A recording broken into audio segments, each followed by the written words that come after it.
one more chance to win $25. Everybody go down in the comments. Let me know your score prediction. I'll pin that comment right there. Just predict the score. Michigan and Minnesota tonight, 7:30 Eastern, 6:30 in Minnesota, Jack, there on Central Time. $25 to the first person. We offered this a couple days ago, so if you made the prediction on that one, make one here too as well. It's fine.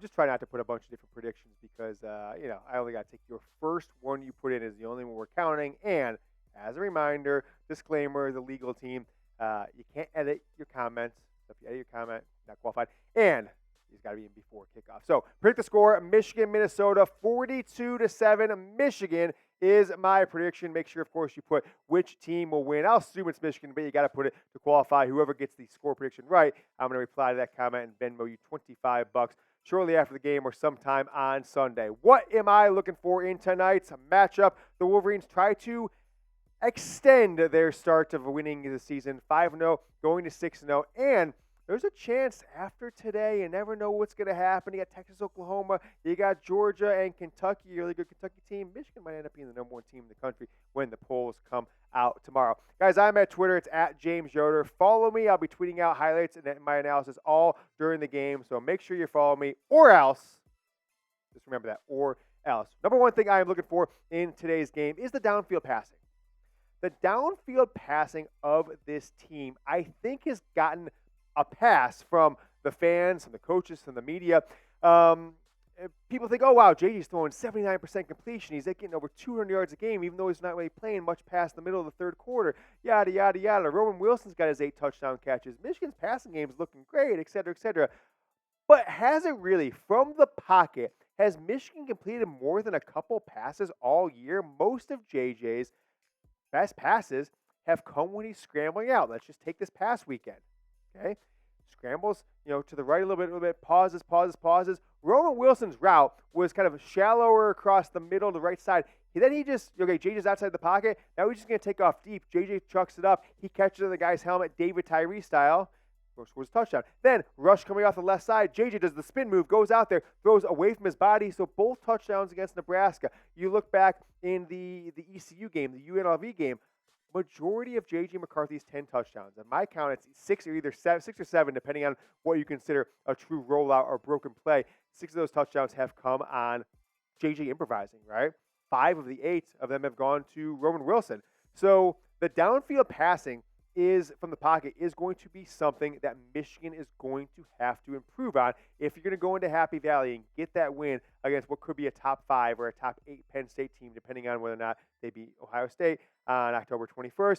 If you're going to get that win in Ann Arbor against Ohio State for the 3rd year in a row, if you're going to finally win a college football playoff game. Look, I think the passing game, Cornelius Johnson, someone who's got to get involved more downfield. He was Michigan's intermediate threat for most of 2022, and he's gotten going, right? He's got a couple good games, 5 catches, 4 catches, 5 catches. But I wouldn't say Cornelius Johnson has made any game-impactful plays. Hell, when Jack threw this graphic up there now, I looked and I said, long of 50. When the hell did Cornelius Johnson have a long of 50? I guess it was on that one touchdown. I just don't remember. It wasn't that impactful of a play. You might remember it. I'm forgetting it off the top of my head as we sit there. Most of the plays have been most of the long plays this year have either been short passes that go for long. You break a tackle, you get a block, you get out there, or McCarthy rolling out of the pocket, receivers going off routes, making plays on their own. Michigan has not shown the ability this year at a championship level to throw deep down the field past 20 yards from the pocket and make plays. I want to ask you guys what you think JJ is going to do tonight against the Golden Gophers, the battle for the Little Brown Jug. 218.5 yards is the number that has been set. Do you think JJ will have more passing yards or less passing yards? Let me know in the comments. Just type more or less for JJ tonight against Minnesota. I'm looking at the Don, baby. I am looking at the Don as well. What will he do after 5 disappointing games? So I want you guys to also predict down in the comments for Donovan Edwards. How many rushing yards will he have tonight against Minnesota? What does he have? 157 all season, so 30 rushing yards a game, 32 1.5 yards rushing a game. I think he's going to have a breakout game. He's been in the media. He's done a few interviews this week. I think he gets it. I don't think that there's any surprise that Donovan Edwards and the Michigan coaching staff that he hasn't got things done. That's why I am putting my money where my mouth is. I'm betting on the Don. I'm putting put my money where my mouth is with Prize Picks. What sets Prize Picks apart? It's the simplicity and the flexibility of each game. You don't have to worry about complex lineups each week or competing against expert players. Prize Picks just shows you the players and athletes you want in college football, in the NFL, and you simply pick more or less on the yardage totals or even sometimes touchdown totals that they have. You see on that screen there, J.J. McCarthy, Donovan Edwards, Kyle McCord. I'm going more for J.J. McCarthy, 218 yards. That's why we asked the question. I'm going more Donovan Edwards, 49.5 yards rushing. And Kyle McCord, I think Ohio State's going to get a little revenge on Josh Gattis for his time at Michigan, the Maryland football team that they're playing today. I think Kyle McCord goes over 280-some yards they have in there, more of it. So I'm going more, putting on $5. I get all three of those right. I win $25. It's dead simple. It's super fun. It's the easiest and fastest way to play daily fantasy sports. I've never been a daily fantasy sports guy. We got going with Prize Picks. I am launching the app and making picks every single day. And I can't wait till there starts to be games on Tuesday, Wednesday, Thursday nights. So some action football for 50 straight days. We've hit that time of the year. So my Prize Picks is going to be pretty much nonstop for me. Go get a $100 deposit match when you make your first deposit. PrizePicks.com/CLNS. That's PrizePicks.com/CLNS. Use the promo code CLNS when you make your first deposit up to a $100 match. Get that best deal and get on Prize Picks because you will not regret it. Second thing I'm looking for is these injured defenders. Michigan's been rotating guys being injured or just, not fully 100%. So we're going to hold them out against ECU or UNLV or Bowling Green. But now we're in Game 3 of the Big Ten season. Mason Graham missed last game, right? Saying he's able to play, will have a big club on his hand, whether it's broken or sprained, really hasn't been disclosed, so I'm not going to speculate yet on what we know. Sometimes you guys get mad when I have injury news. If the team didn't release the information, it's private. Yeah, whatever. Okay, so Mason Graham, club in his hand, probably means he's got some sort of broken bone. But he could play. But will they need him to play? I don't know, so that's why I'm leaning on the side that we won't see Mason Graham. Moore, Mke Sainristil, both played injured last week against Nebraska. Will they make the trip for the second straight week?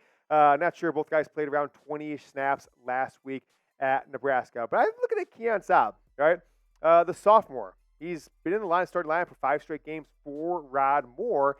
And if Rod Moore didn't exist, you might be saying, wow, Keon Saab is an all Big Ten level safety this year. He's Michigan's starting safety. But he's not. He's the backup free safety. So what happens when Rod Moore is at full healthy? Does Keon Saab, after starting 5 or 6 or 7 games, just take a back seat for the rest of the season? Now, it looks good for the future. You've got, if Rod Moore were to leave after this year or even next year, you've got a starter for a year or two after that. But I'm not sure that Keon Saab is going to go back to the bench quietly. I don't know if Rod Moore started as a true freshman in 2021.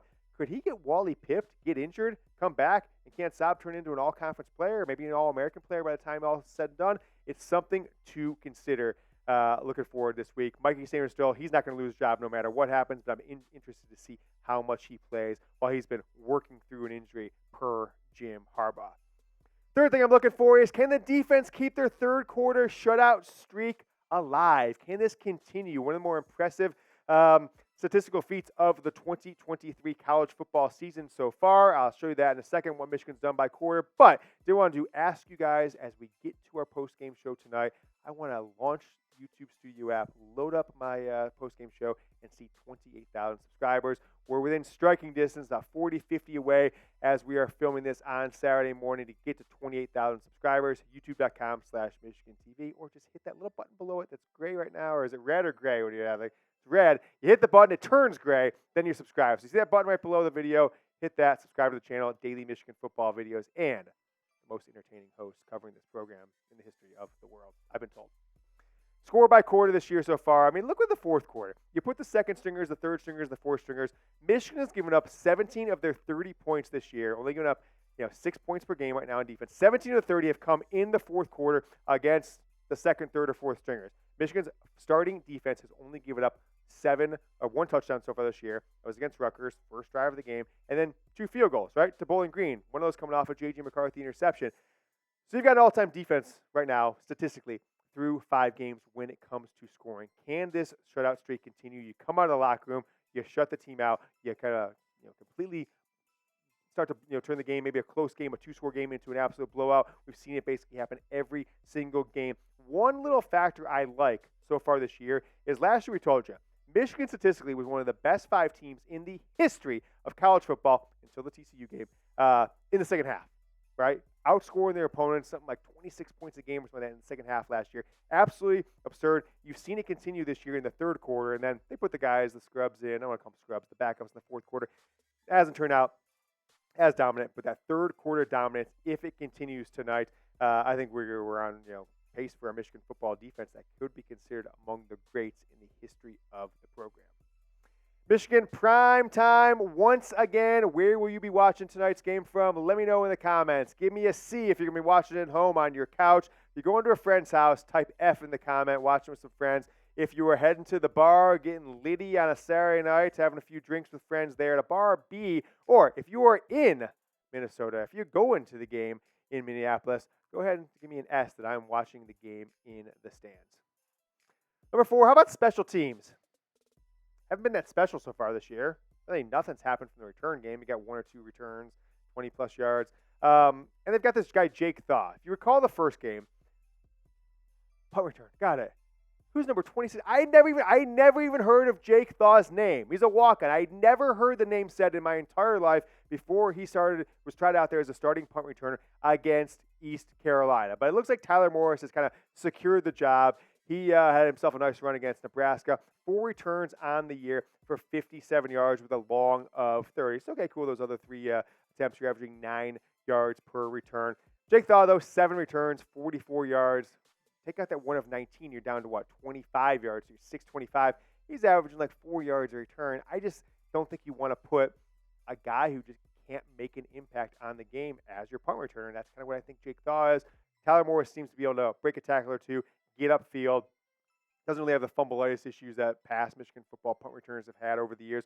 So I think Tyler Morris has got to be the guy. And you put him back there, you have a chance to maybe have a game-breaking play from the punt returner. Haven't seen that so far this year. Haven't really seen that as a kick returner. And frankly, every time James Turner, the kicker, lines up to kick a field goal, I think we're all just kind of holding our breath because after the last 4 years of Jake Moody, going to a less reliable kicker, I think, is quite the change for Michigan football fans. What's not a change is beating Ohio State, right?